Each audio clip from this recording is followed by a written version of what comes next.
بسم اللہ الرحمن الرحیم۔ سوال نمبر 174541، کیا دو مصیبتوں میں سے ہلکی مصیبت اختیار کرنے کا حکم حدیث میں ہے؟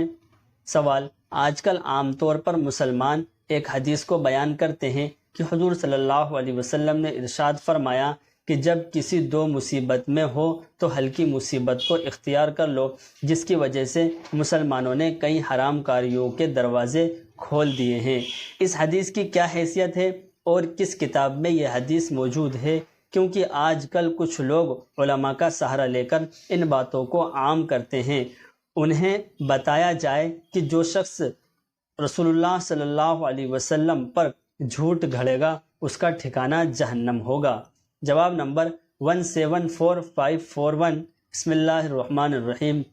فتویٰ 268، آپ نے جو جملہ نقل کیا ہے یہ حدیث نہیں ہے، فقہ کا ایک اصول اور ضابطہ ہے، اور سخت مجبوری میں بسا اوقات اس کے مطابق عمل کرنے کی گنجائش ہوتی ہے، لیکن اس کے مطابق حکم بنانا یا کسی حکم کی تخریج کرنا یہ ہر ایک کا کام نہیں۔ اس لیے اگر اس طرح کی کوئی بات پیش آئے تو کسی بڑے عالم یا مفتی سے مسئلہ پوچھ کر اس کے بعد ہی عمل کیا جائے۔ واللہ تعالی عالم۔ دارالفتاء دارالعلوم دیوبند۔ السلام علیکم۔